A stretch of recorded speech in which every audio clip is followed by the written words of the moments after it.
Hello students, आज आपण absorption, reflection आणि ट्रान्समिशन ऑफ हीट रेडिएशन बघणार आहोत. त्यापूर्वी 11वीत आपण मोड्स ऑफ हीट ट्रान्सफर शिकलो आहे. ते 3 मोड्स आहेत. कोणते 3 मोड आहेत? तर कंडक्शननी हीट ट्रान्सफर होऊ शकते, कन्व्हेक्शननी हीट एका ठिकाणाहून दुसऱ्या ठिकाणी जाऊ शकते, किंवा रेडिएशननी सुद्धा हीट ही एका ठिकाणाहून दुसऱ्या ठिकाणी जाऊ शकते. कंडक्शन म्हणजे काय? तर हा समजा मेटल रॉड आहे, त्याच्या एका एंडला आपण जर हीट केलं तर काही वेळाने त्याचं दुसरं एंड सुद्धा गरम झालेलं दिसतं. याला आपण कंडक्शन असं म्हणतो. किंवा एखाद्या गरम पाण्यामध्ये आपण चमचा टाकला असेल तर थोड्या वेळाने त्याचं टोक जे आहे ते गरम होतं. याला आपण कंडक्शन असं म्हणतो. आता कन्व्हेक्शन काय आहे? कन्व्हेक्शन हे माहितीये तुम्हाला की समजा एखाद्या भांड्यामध्ये आपण वॉटर घेतलं आणि हे वॉटर हीट केलं तर काय होतं ह्या ठिकाणी की बॉटमचे जे पार्टिकल्स असतात त्यांना एनर्जी आधी मिळते, हीट एनर्जी आधी मिळते. हीट एनर्जी मिळाल्यामुळे त्यांचं एक्सपान्शन होतं, हे लाईट होतात आणि वरती जातात. आणि वरचे पार्टिकल्स हेवी असतात. ते हेवी पार्टिकल ह्या लाईट पार्टिकलची जागा घेतात. म्हणजे एक प्रकारचा कन्व्हेक्शनल करंट ह्या ठिकाणी तयार होतो. इथे कंडक्शन मध्ये तुम्ही पाहिलं की जेव्हा आपण एका एंडला रॉडला हीट केलं त्यावेळेला असं होत नाही की रॉडचे इथले पार्टिकल्स जे आहेत किंवा मॉलिक्युल्स जे आहेत किंवा ऍटम्स आहेत ते ऍटम आपली जागा सोडून दुसऱ्या एंडकडे जात नाही. ते तिथल्या तिथेच असतात. ते व्हायब्रेट व्हायला लागतात आणि आपली एनर्जी नेक्स्ट पार्टिकलला देतात. अशा पद्धतीने एनर्जी पुढे पुढे जाते. या ठिकाणी हे पार्टिकल आपली जागा सोडत नाहीत. They don't move. There is no migration of the particles in conduction. पण कन्व्हेक्शन मध्ये इथे तुम्हाला दिसतंय काय होऊन राहिलेलं आहे की हे बॉटमचे पार्टिकल्स जे आहेत त्यांना हीट एनर्जी सप्लाय केल्यानंतर हे पार्टिकल्स काय होऊन राहिले? लाईट होऊन राहिलेले आहेत. त्यांची डेन्सिटी ही कमी होऊन राहिलेली आहे. आणि तुम्हाला माहितीये की कमी डेन्सिटी असेल तर ते मॉलिक्युल्स वरती तरंगतील. म्हणून हे मॉलिक्युल्स काय जे आहेत ते वरती येतात आणि यांची जागा हेवी पार्टिकल्स घेतात. पुन्हा काय होतं? हे हेवी पार्टिकल्स इथे हिट झाल्यानंतर त्यांची डेन्सिटी कमी होते, ते वरती जातात आणि त्यांची जागा हे हेवी पार्टिकल्स घेतात. अशा पद्धतीने एक प्रकारचा कन्व्हेक्शनल करंट ह्या ठिकाणी हा प्रोड्यूस होत असतो. किंवा कन्व्हेक्शन असतं तेव्हा. आता इथे आपण बघतोय की खालचे मॉलिक्युल वरती जातात आहे, वरचे मॉलिक्युल खालती येतात आहे. याचा अर्थ असा की या ठिकाणी ऍक्च्युअल मायग्रेशन होत आहे पार्टिकलचं. कंडक्शन मध्ये पार्टिकलचं मायग्रेशन होत नाही. मीडियमच्या पार्टिकलचं मायग्रेशन होत नाही कंडक्शन मध्ये. पण कन्व्हेक्शन मध्ये मात्र पार्टिकल्सचं मायग्रेशन होत असतं. कंडक्शन ही जी आहे ती स्लो प्रोसेस आहे. त्या मानाने कन्व्हेक्शन ही जी आहे ती फास्टर दॅन कंडक्शन आहे. या ठिकाणी मी म्हटलं की कंडक्शन करता मीडियम इज नेसेसरी. मीडियम पाहिजे. कन्व्हेक्शन करता सुद्धा मीडियम पाहिजे. Medium is necessary. आता ह्या ठिकाणी आणखीन एक पॉइंट मी सांगितला. There is no actual migration of particle. No actual migration of particles. इथे काय होतं? कन्व्हेक्शन मध्ये आपण आत्ताच पाहिलं की बॉटमचे पार्टिकल हे हीट झाल्यानंतर टॉपला जातात आणि टॉपचे पार्टिकल खाली येतात, बॉटमला येतात. म्हणजे there is actual migration of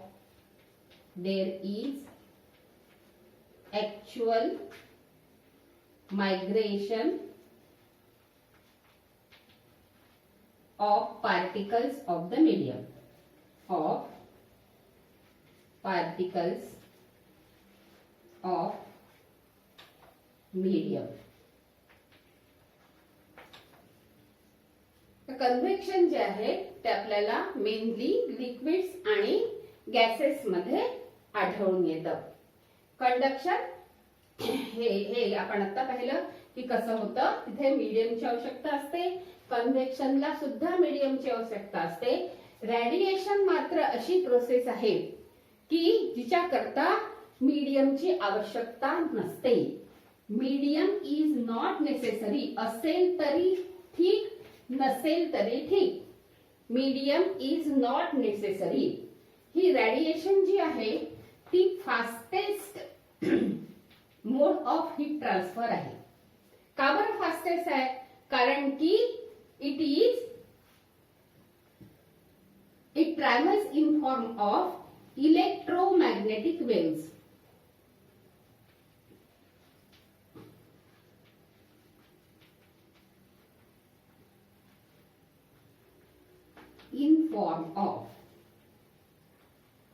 It travels in form of electromagnetic waves. आणि इलेक्ट्रोमॅग्नेटिक वेव्हची प्रॉपर्टी आपल्याला माहिती आहे की medium is not necessary for propagation of electromagnetic waves. Electromagnetic waves ह्या एका ठिकाणाहून दुसऱ्या ठिकाणी जाण्याकरता मीडियमची आवश्यकता नसते. म्हणून ह्या ठिकाणी रेडिएशन करता मीडियम आवश्यक नाही आहे. इलेक्ट्रोमॅग्नेटिक वेव्हच्या साह्याने काय होतं, रेडिएशनची प्रोसेस होते, म्हणजे हीट ट्रान्सफर होते. इलेक्ट्रोमॅग्नेटिक वेव्हच्या साह्याने हीट जेव्हा ट्रान्सफर होते तेव्हा त्याला आपण रेडिएशन असं म्हणतो.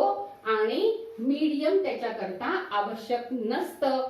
आणि ही सगळ्यात फास्ट असणारी ह्या तीन मोड्स जे सांगितले आपण, कंडक्शन, कन्व्हेक्शन आणि रेडिएशन, या तिघांमध्ये रेडिएशन ही सगळ्यात फास्ट प्रोसेस आहे.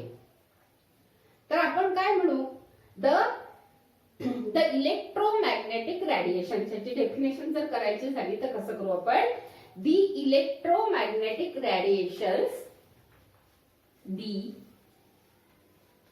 electromagnetic radiations emitted by bodies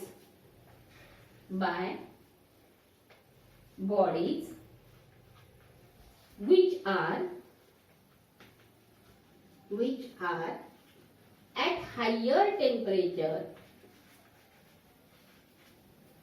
higher temperature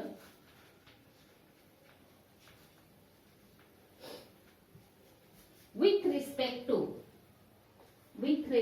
to WRT, with respect to surroundings.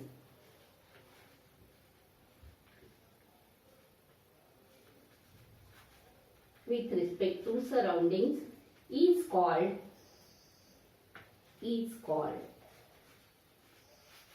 radiation.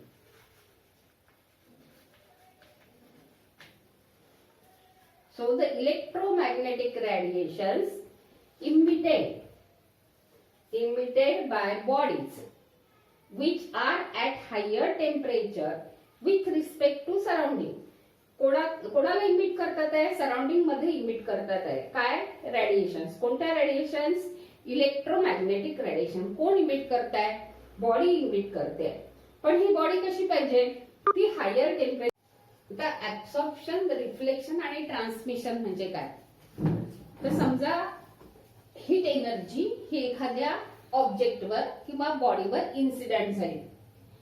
अशा वेळेला त्याच्यापैकी काही भाग, म्हणजे समजा क्यू ही एनर्जी त्याच्यावर जर इन्सिडेंट झाली असेल एखाद्या बॉडीवर, तर त्यातला काही भाग ऍब्सॉर्ब होतो. ऍब्सॉर्ब होतो म्हणजे काय, जसं स्पंज आहे आणि आपण समजा पाण्यात बुडवला तर तो पाणी शोषून घेतो, किंवा शाई त्याच्यावर टाकली स्पंजवर तर शाई त्याच्यामध्ये ऍब्सॉर्ब होते, शोषून घेतो तो स्पंज, त्याला म्हणतात ऍब्सॉर्प्शन. तसंच बॉडी हीट ही शोषून घेते, त्याला आपण ऍब्सॉर्प्शन असं म्हणतो.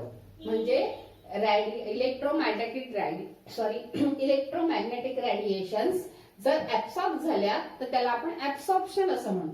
आता रिफ्लेक्शन म्हणजे काय, तर ती बॉडी आपल्या आत त्याला शिरू देत नाही, पुन्हा ती वापस पाठवते त्याच मीडियम मध्ये।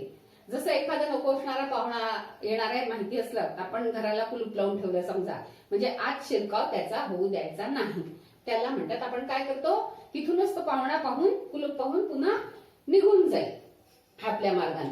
म्हणजे अशा वेळेला त्याला आपण रिफ्लेक्शन म्हणू, म्हणजे एनर्जी इन्सिडेंट झाली परंतु ती बॉडीच्या आत न शिरता त्या बॉडीच्या सरफेस वरून पुन्हा त्याच मीडियम मध्ये परत जात असेल तर त्याला रिफ्लेक्शन असं म्हणतो आपण।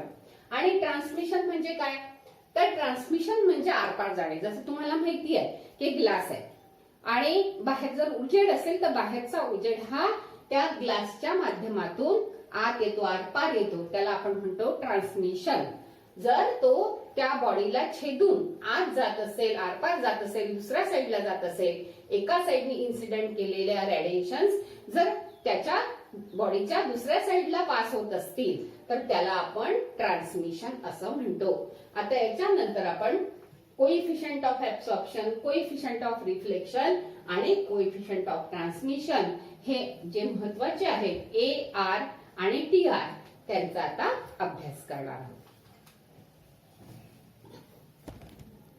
समजा एखाद्या बॉडीवर एकूण क्यू एवढी हीट एनर्जी इन्सिडेंट झाली, या क्यू एनर्जी पैकी काही भाग आपण त्याला क्यू ए म्हणूया, हा समजा ऍब्सॉर्ब झाला। ऍब्सॉर्प्शन म्हणजे काय हे आता आपण पाहिलं, जसं एखादा ब्लॉटिंग पेपर हा शाई शोषून घेतो, त्याच्यावर आपण प्रेस केला ब्लॉटिंग पेपर तर त्याला ऍब्सॉर्प्शन असं आपण म्हणतो।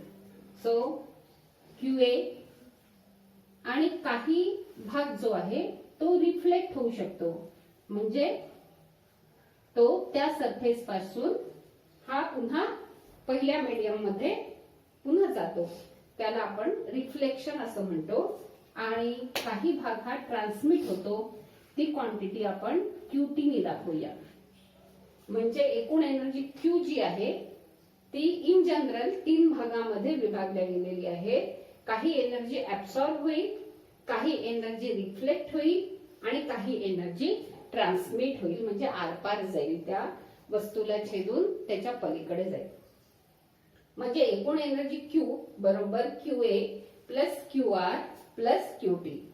क्यू काय आहे, इन्सिडेंट एनर्जी आहे, हीट एनर्जी आहे, incident heat energy, total amount of radiant energy incident on a body Q आहे। क्यू ए काय आहे, the quantity of radiant energy absorb by the body. Q R काय आहे, the quantity of radiant energy किंवा heat energy reflected by the body. आणि Q T काय आहे, the quantity of radiant energy transmitted by the body. या तिघांची बेरीज बरोबर क्यू आहे। आता कोइफिशियंट ऑफ ऍब्सॉर्प्शन म्हणजे काय, तर हा रेशो आहे। कोइफिशियंट ऑफ ऍब्सॉर्प्शनला ऍब्सॉर्प्टिव्ह पॉवर किंवा ऍब्सॉर्प्टिव्हिटी असं सुद्धा म्हणतात। आणि हा कोइफिशियंट ऑफ ऍब्सॉर्प्शन किंवा ऍब्सॉर्प्टिव्ह पॉवर किंवा ऍब्सॉर्प्टिव्हिटी ए ह्या अक्षराने दाखवतात। आणि हा रेशिओ आहे, कशाचा रेशिओ आहे, ए हा क्यू ए आणि क्यू चा रेशिओ आहे। म्हणजे the ratio of the amount of heat energy absorb by the body to the total quantity of heat energy incident on it is known as coefficient of absorption. So coefficient of absorption, it is a ratio of the quantity of radiant energy absorbed. Radiant energy म्हणू शकतो किंवा heat energy पण म्हणू शकतो आपण। Heat energy or radiant energy absorbed by the body to the total quantity of energy, radiant energy incident on the body. तर हा ए नी दाखवतो आपण। आता बघा क्यू ए अपॉन क्यू म्हणजे ह्या दोन्ही एनर्जी आहे, सेम युनिट आहे त्याला, म्हणजे ए ला युनिट नसेल. कुठलंही युनिट किंवा डायमेन्शन कोइफिशियंट ऑफ ऍब्सॉर्प्शनला म्हणजेच ऍब्सॉर्प्टिव्ह पॉवरला म्हणजेच ऍब्सॉर्प्टिव्हिटीला कुठलंही युनिट नाही. Coefficient of reflection. रिफ्लेक्शन म्हणजे काय आपल्याला माहिती आहे आता, किंवा त्यालाच दुसरं नाव काय आहे, रिफ्लेक्टन्स. रिफ्लेक्टन्स हे स्मॉल आर ह्या अक्षराने दाखवतात. आणि पुन्हा हा काय आहे, स्मॉल आर हा रेशिओ आहे. कशाचा रेशिओ आहे, Q R upon Q. It is the ratio of the coefficient of reflection or reflectance. It is the ratio of the amount of radiant energy reflected to the total amount of radiant energy incident. आता आपल्याला पाहायचं आहे coefficient of transmission किंवा त्याला ट्रान्समिटन्स असंही म्हणतात आणि TR ह्या अक्षराने ते दाखवतात. हा कोइफिशियंट ऑफ ट्रान्समिशन जो आहे हा रेशिओ आहे. कशाचा रेशिओ आहे, it is the ratio of the amount of radiant energy transmitted to the total amount of radiant energy incident. आता ह्या ठिकाणी पुन्हा हा एनर्जीचा रेशिओ आहे म्हणून टीआर ला कोणतंही युनिट किंवा डायमेन्शन नाही. So coefficient of transmission it is the ratio of the quantity of radiant energy transmitted to the total quantity of radiant energy incident on the body. तर समजा TR is equal to 1 असेल तर त्यावेळेला त्या बॉडीला आपण perfect transmitter म्हणतो. जेव्हा TR is equal to 1 आहे त्याचा अर्थ काय, A इज इक्वल टू 0 आहे आणि R इज इक्वल टू पण 0 आहे. म्हणजे सगळीच्या सगळी एनर्जी जी आहे ती ट्रान्समिट करते ती बॉडी. अशा वेळेला त्या बॉडीला परफेक्ट ट्रान्समीटर असं म्हणायचं. तर डायथर्मॅनस बॉडी म्हणजे काय, तर डायथर्मॅनस बॉडी म्हणजे त्याच्याकरता TR is equal two is non zero असेल. म्हणजे टीआर ची काही ना काही व्हॅल्यू असेल. म्हणजेच काय की हिट एनर्जी ती वस्तू ट्रान्समिट करते आहे. सगळी कदाचित नसेल करत 100%, परंतु काही ना काही एनर्जी ती काय करते, ट्रान्समिट करते आहे. अशा वेळेला त्या बॉडीला डायथर्मॅनस सबस्टन्स किंवा बॉडी असं म्हणायचं. आता त्याचे एक्झाम्पल कुठले आहेत, तर glass, quartz, dry air, hydrogen, oxygen ह्या सर्व डायथर्मॅनस सबस्टन्सेस आहेत. कुठल्या, glass, quartz, sodium chloride, dry air, hydrogen आणि ऑक्सिजन हे गॅसेस. हे काय सगळे डायथर्मॅनस आहेत. म्हणजेच काय, त्यांच्यातून हिट रेडिएशन्स ह्या पास होऊ शकतात. आता दुसरा जो प्रकार आहे तो आहे अथर्मॅनस सबस्टन्सेस. अथर्मॅनस म्हणजे काय, the heat radiations do not pass through such substances. Such substances are known as athermanous substances. त्यांचे एक्झाम्पल कुठले कुठले आहेत, वॉटर, वूड, त्यानंतर benzene, moist air, copper, iron हे काय आहे, सगळे अथर्मॅनस सबस्टन्सेस आहेत. पाण्यातून हिट एनर्जी ही आरपार जाऊ शकत नाही, वूड मधून आरपार जाऊ शकत नाही, बेन्झीन मधून आरपार जाऊ शकत नाही, मॉइस्ट एअर जर असेल तर त्याच्यातूनही आरपार जाऊ शकत नाही. त्यानंतर कॉपर असेल तर त्याच्यातून सुद्धा ती एनर्जी त्याला छेदून पुढे जाऊ शकत नाही. तर आपण डायथर्मॅनस आणि अथर्मॅनस सबस्टन्सेस पाहिले. आता ऍब्सॉर्प्शन बद्दल काय, तर समजा A इज इक्वल टू 1 असेल, याचा अर्थ A इज इक्वल टू 1 जर असेल तर R आणि T किती असायला पाहिजे, 0 असायला पाहिजे.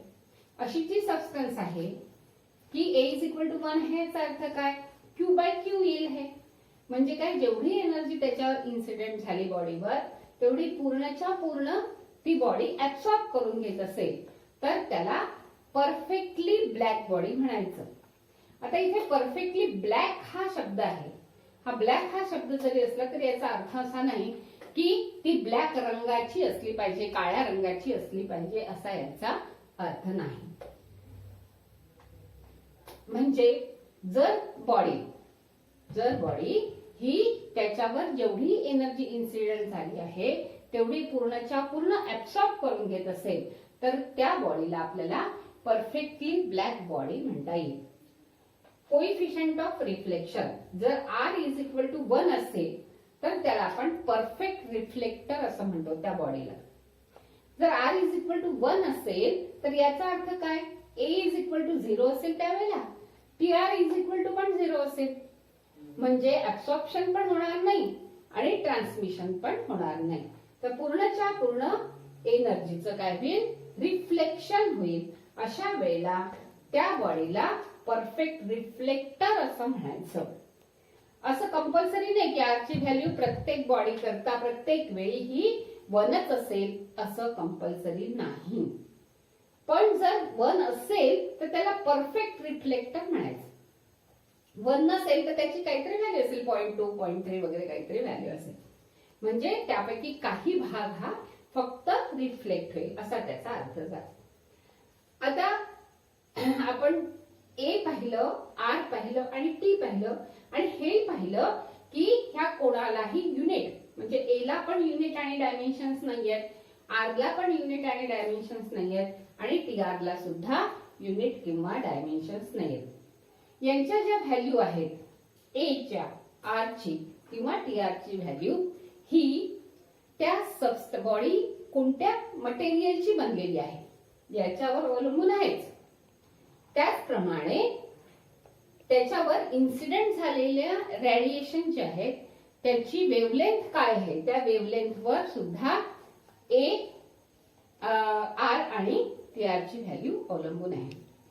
एखाद्या वेवलेंथ करता एखादी बॉडी जी आहे ती डायथर्मॅनस असेल परंतु दुसऱ्या एखाद्या वेवलेंथ करता ती कदाचित अथर्मॅनस असेल असं होऊ शकतं. म्हणजे ART च्या व्हॅल्यूज ज्या आहेत त्या फक्त त्या मटेरियलवरच अवलंबून नाहीत तर म्हणजे ती बॉडी कोणत्या मटेरियलची बनलेली आहे याच्यावरच अवलंबून नाहीये तर वेवलेंथ त्याच्यावर इन्सिडेंट झालेली जी आहे म्हणजे रेडिएशनची वेवलेंथ किती आहे याच्यावर सुद्धा A, R आणि T च्या व्हॅल्यूज ह्या अवलंबून आहेत. यानंतर आपल्याला पाहायचं आहे परफेक्टली ब्लॅक बॉडी. आता आपल्याला परफेक्ट ब्लॅक बॉडी बघायची. ज्या बॉडीचा coefficient of absorption A is equal to 1 असतो त्या बॉडीला आपल्याला परफेक्ट ब्लॅक बॉडी म्हणता येईल. म्हणजेच काय की the body which absorbs all the radiant energy incident on it. आपण पाहिलं होतं QA upon Q is equal to small a. Q upon Q केलं तर 1 मिळेल आपल्याला. म्हणजे जेवढी एनर्जी त्याच्यावर इन्सिडेंट झालेली आहे QA ची व्हॅल्यू Q जर असेल तर काय होईल Q upon Q 1 येईल. म्हणजेच काय जेवढी एनर्जी त्या बॉडीवर इन्सिडेंट झाली आहे तेवढी पूर्णच्या पूर्ण एनर्जी ती जर ऍब्सॉर्ब करत असेल तर त्याला परफेक्ट ब्लॅक बॉडी असं म्हणायचं. तर समजा दोन आपण आयडेंटिकल बॉडीज घेतल्या याची सरफेस एरिया सेम आहे अशा बॉडीज घेतल्या आणि यांचं टेम्परेचर पण सेम ठेवलं आपण आणि ह्या एका बॉडीला आपण पॉलिश लावलं, पॉलिश्ड बॉडी आहे ही आणि दुसरी जी आहे त्याला ब्लॅक पेंट लावलं तर आपल्याला असं दिसून येईल की ही ब्लॅक पेंट वाली बॉडी जी आहे ती जास्त एनर्जी ऍब्सॉर्ब करते, जास्तीत जास्त एनर्जी ऍब्सॉर्ब करते आणि खूप कमी एनर्जी रिफ्लेक्ट करते. पण जी पॉलिश्ड बॉडी आहे ती जास्तीत जास्त एनर्जी रिफ्लेक्ट करते आणि ऍब्सॉर्ब कमी करते. आता ह्या दोन्ही बॉडीजचं टेम्परेचर सेम आहे हे जर आपल्याला सेम राहायचं असेल तर काय होईल की ज्या बॉडीनी जास्त एनर्जी ऍब्सॉर्ब केलेली आहे ती जास्त एनर्जी इमिट पण करणार, त्याच्याशिवाय त्याचं टेम्परेचर हे कॉन्स्टंट राहू शकणार नाही.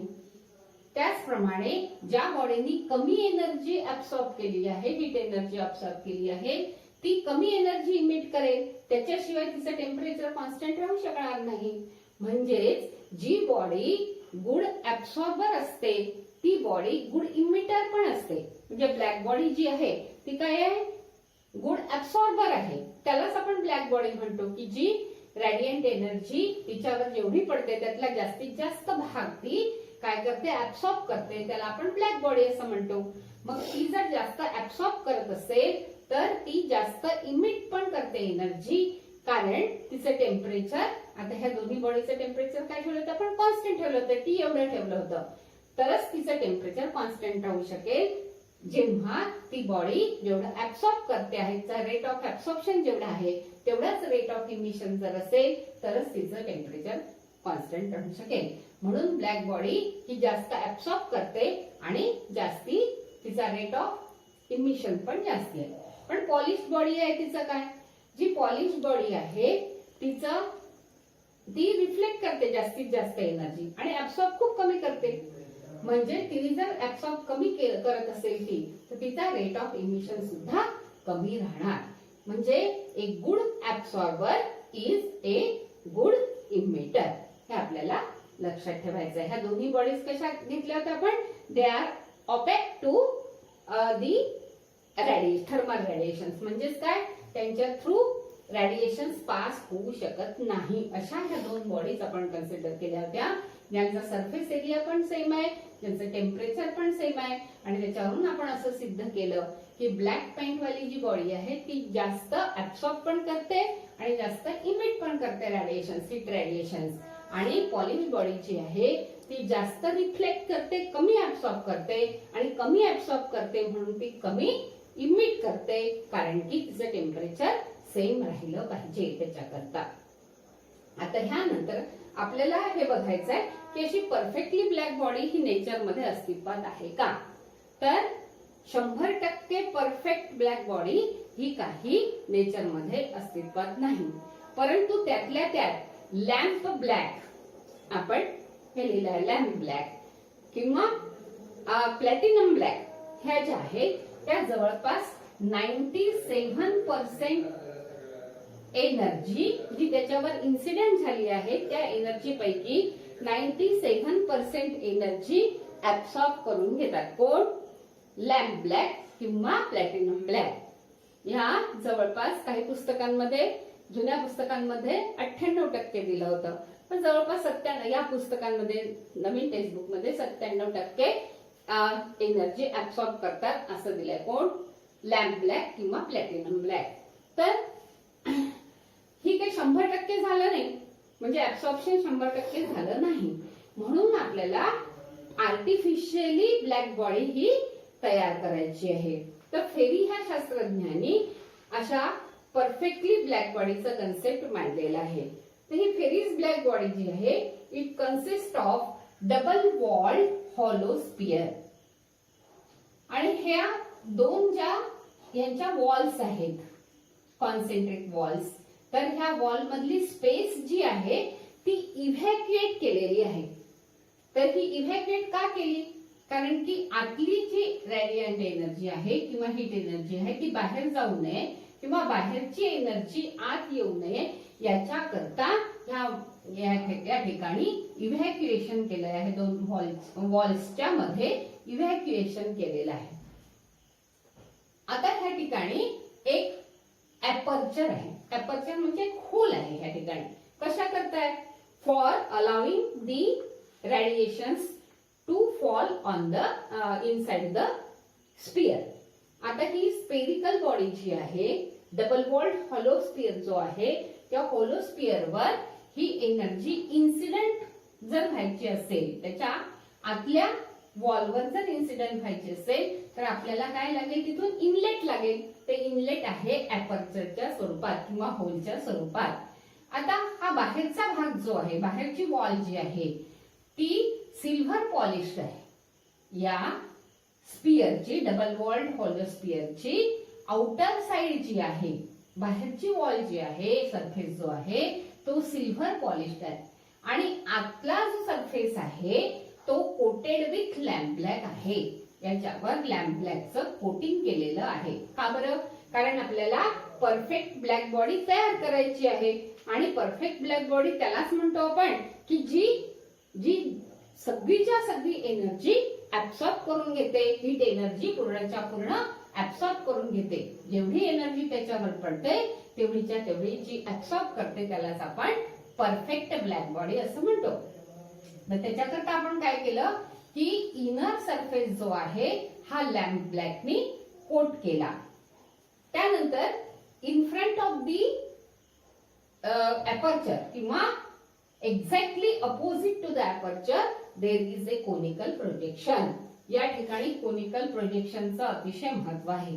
कोनिकल प्रोजेक्शन जर इथे नसतं तर काय झालं असतं की एनर्जी ही इन्सिडेंट झाली असते इथे. त्यातला काही भाग म्हणजे 97% समजा हा ऍब्सॉर्ब झाला असता आणि उरलेला 3% भाग जो आहे तो पुन्हा परत त्याच मार्गाने गेला असता. कारण जर अँगल ऑफ इन्सिडन्स जर 90 असेल तर अँगल ऑफ रिफ्लेक्शन सुद्धा 90 असतो. म्हणजे एनर्जी ही 97% ऍब्सॉर्ब झाल्यानंतर 3% एनर्जी जी आहे हीट एनर्जी ती पुन्हा वापस त्याच मार्गाने निघून गेली असती. तिला ट्रॅक करता आलं नसतं. आपल्याला काय पाहिजे की तिने सगळीच्या सगळी एनर्जी त्या बॉडीने ऍब्सॉर्ब केली पाहिजे. त्याच्याकरता काय केलं इथे इन फ्रंट ऑफ अपर्चर किंवा exactly opposite to the aperture there is a conical projection. आता एनर्जी जेव्हा याच्यावर पडेल तेव्हा काय होईल? The ray incident radiation it undergoes multiple reflection. काय होईल? इथे 97% काय झालं ऍब्सॉर्ब झाली एनर्जी. नंतर उरली 3%. ही 3% इथे इन्सिडेंट झाली. इन्सिडेंट झाल्यानंतर त्या 3% मधली 3 भागांपैकी पुन्हा 97% इथे काय होईल? ऍब्सॉर्ब होईल. असं करत करत अगदी 4-5 रिफ्लेक्शन मध्ये ही पूर्णच्या पूर्ण एनर्जी काय होऊन जाईल? ऍब्सॉर्ब होऊन जाईल. म्हणजे या ठिकाणी ही जी बॉडी आपण काढलेली आहे फेरीज ब्लॅक बॉडी, तर ही बॉडी काय करते? पूर्णच्या पूर्ण एनर्जी जेवढी त्याच्यावर इन्सिडेंट झालेली आहे तेवढीच्या तेवढी एनर्जी ही ऍब्सॉर्ब करून घेते. म्हणून त्याला ब्लॅक बॉडी असं आपल्याला म्हणता येईल. ह्यासारखंच वर्किंग असणार एक कॅव्हिटी रेडिएटर म्हणून एक डिव्हाइस आहे. आता कॅव्हिटी रेडिएटर म्हणजे काय? तर cavity radiator consist of A block of a material. ह्या मटेरियलच्या ब्लॉक मध्ये कॅव्हिटी असते. कॅव्हिटी कोणत्याही आकाराची असू द्या.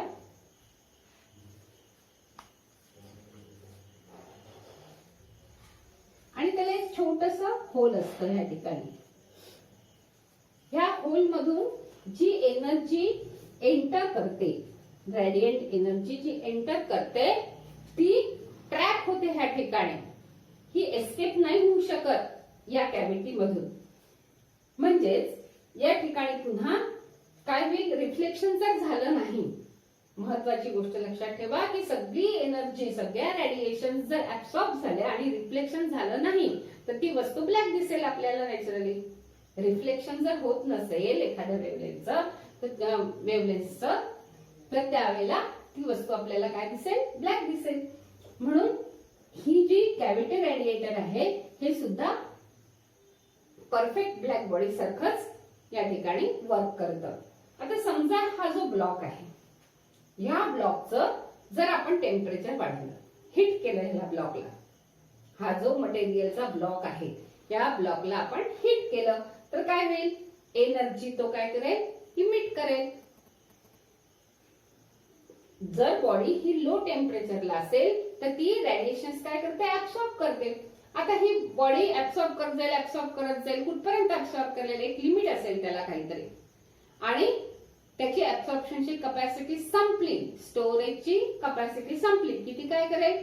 एनर्जी इमिट करेल. मग तसंच इथे सुद्धा होतं की ही जी बॉडी आहे, कॅव्हिटी रेडिएटर जो आहे तो काय करतो, आता रेडिएशन्स हा इमिट करतो, म्हणून त्याला कॅव्हिटी रेडिएटर असं म्हटलेलं आहे. हा जो डिव्हाइस आहे हा काय करतो, जर याला हिट केलं, ह्या ब्लॉकला जर हिट केलं तर थर्मल रेडिएशन हा काय करतो, इमिट करतो, म्हणून त्याला कॅव्हिटी रेडिएटर असं म्हटलेलं आहे. आणि याचं वर्किंग हे परफेक्ट ब्लॅक बॉडी सारखंच आहे. आता ह्या रेडिएशनचं इमिशन जे होत आहे ते इमिशन ह्या कॅव्हिटीच्या शेपवर किंवा ह्या ब्लॉकचं मटेरियल कोणतं आहे या कशावरच अवलंबून नाही आहे, फक्त ते अवलंबून आहे या कॅव्हिटीच्या वॉल्स ज्या आहेत त्याचं टेम्परेचर किती आहे त्याच्यावर अवलंबून आहे. तर फेरिस ब्लॅक बॉडी सारखं कॅव्हिटी रेडिएटर सुद्धा काम करतं, पण इथे रेडिएटर म्हटलंय आपण, त्यामुळे आपल्याला काय करायचंय, ह्या ब्लॉकचं टेम्परेचर जे आहे ते वाढवायचं आहे, इन्क्रीज करायचं आहे. आणि जर इन्क्रीज केलं आपण टेम्परेचर तर काय होईल, ही बॉडी रेडिएशन्स इमिट करेल आणि म्हणून त्याला कॅव्हिटी रेडिएटर असं म्हटलेलं आहे. आपण इथे थांबूया, पुढचं आपण पुढच्या पिरियडला बघू.